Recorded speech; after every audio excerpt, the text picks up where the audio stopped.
ಆಡಳಿತ ಹಳಿ ತಪ್ಪಿದೆ. ಪೊಲೀಸ್ ರಾಜ್ಯ ಇವತ್ತು ಕರ್ನಾಟಕದಲ್ಲಿ ಪ್ರತಿಯೊಂದಕ್ಕೂ ಕೂಡ ಪೊಲೀಸ್ ಇಲಾಖೆಯ ದುರ್ಬಳಕೆ ನಾವು ನೋಡ್ತಾ ಇದ್ದೀವಿ. ವಿರೋಧ ಪಕ್ಷದ ಮೇಲೆ ದ್ವೇಷ ಸಾಧಿಸಲು ಹಲವಾರು SITಗಳು, ಹಲವಾರು ತನಿಖೆಗಳು. ಸ್ವಂತ ಮುಖ್ಯಮಂತ್ರಿಗಳೇ ಇವತ್ತು ಭ್ರಷ್ಟಾಚಾರದಲ್ಲಿರುವಂತಹದನ್ನ ತನಿಖೆ ಮಾಡ್ತಿರುವಂತಹ ಸಂದರ್ಭದಲ್ಲಿ ಪೊಲೀಸ್ ದುರ್ಬಳಕೆ ಆಗ್ತದೆ. ಎಲ್ಲಿವರೆಗೂ ಮುಟ್ಟಿದೆ ಅಂತಂದ್ರೆ ವಿಧಾನಸಭೆಯಲ್ಲಿ ಕೂಡ ಮುಟ್ಟಿದೆ. ಬೆಳಗಾವಿ ಅಧಿವೇಶನದಲ್ಲಿ ಮೊಟ್ಟ ಮೊದಲು ರೈತರ ಸಮುದಾಯ ಆದಂಥ ಪಂಚಮಸಾಲಿ ಲಿಂಗಾಯತರ ಮೇಲೆ ದೊಡ್ಡ ಪ್ರಮಾಣದ ಲಾಠಿ ಚಾರ್ಜ್ ರಕ್ತ ಸೋಸಿ ಹಿಂದೆಂದೂ ಕೂಡ ಆಗಿರಲಿಲ್ಲ. ಹಲವಾರು ಬಾರಿ ರೈತ ಸಂಘಟನೆಗಳು ಹೋರಾಟ ಮಾಡಿದಾಗ ಇದೇ ಪಂಚಮಸಾಲಿ ಹೋರಾಟ ಮಾಡಿದಾಗ ಕೂಡ ಆಗಿರಲಿಲ್ಲ. ಪೊಲೀಸರ ಬಳಕೆ ಬಹಳ ಒಂದು ರೀತಿಯಲ್ಲಿ ಪೊಲೀಸರ ದಬ್ಬಾಳಿಕೆಯಿಂದನೇ ಎಲ್ಲವನ್ನು ನಾನು ದಮನ ಮಾಡ್ತೀನಿ ಅನ್ನುವಂಥ ರೀತಿ ರಾಜ್ಯ ಸರ್ಕಾರಕ್ಕೆ, ಮುಖ್ಯಮಂತ್ರಿಗಳಿಗೆ, ಉಪಮುಖ್ಯಮಂತ್ರಿ ಇದೆ.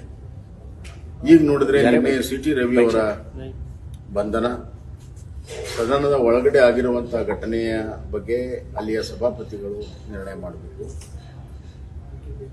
ಆದರೆ ಅವ್ರ ಮೇಲೆ ಹಲ್ಲೆ, ಅವ್ರ ಮೇಲೆ ಗೆರವು ಹಾಕುವಂಥದ್ದು ಒಬ್ಬ ಶಾಸಕರಿಗೆ, ಅದಾದ್ಮೇಲೆ ಯಾವುದೇ ರೀತಿಯ ತನಿಖೆ ಮಾಡದೇನೆ ಕಂಪ್ಲೇಂಟ್ ಕೊಟ್ಟ ತಕ್ಷಣ ಅವ್ರನ್ನ ಅರೆಸ್ಟ್ ಮಾಡಿರುವಂಥದ್ದು, ಅರೆಸ್ಟ್ ಮಾಡಿ ಅವ್ರು ನಡೆಸ್ಕೊಂಡಿರುವಂಥ ರೀತಿ, ಜುಡಿಸ್ಟಿಕ್ಷನ್ ಪೊಲೀಸ್ ಸ್ಟೇಷನ್ನಲ್ಲಿ ಅವರಿಗೆ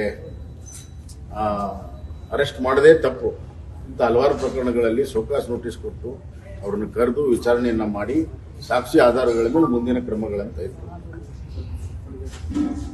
ಹಲವಾರು ಪ್ರಕರಣಗಳಿದ್ದಾವೆ.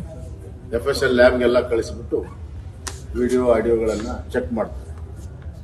ಅದೇ ಯಾವುದನ್ನು ಕೂಡ ಮಾಡದೆ ಇವತ್ತು ಅವ್ರನ್ನ 2-3 ಗಂಟೆಯಲ್ಲಿ ಅರೆಸ್ಟ್ ಮಾಡಿ ಖಾನಾಪುರ ಪೊಲೀಸ್ ಸ್ಟೇಷನ್ ತೆಗೆದುಕೊಂಡು ಅಲ್ಲಿಂದ ಹಲವಾರು ಜಾಗಗಳಿಗೆ ಪೊಲೀಸ್ ಸ್ಟೇಷನ್ಗೆ ತೆಗೆದುಕೊಂಡು ಹೋಗಿ ಅವ್ರಿಗೆ ಚಿತ್ರಹಿಂಸೆಯನ್ನು ಕೊಟ್ಟು, ಮಾನಸಿಕ ವೇದನೆಯನ್ನು ಕೊಟ್ಟು ಇವತ್ತು ಅವ್ರು ನಡೆಸ್ಕೊಂಡಿರುವಂಥ ರೀತಿಯ ಮಾನವೀಯತೆ.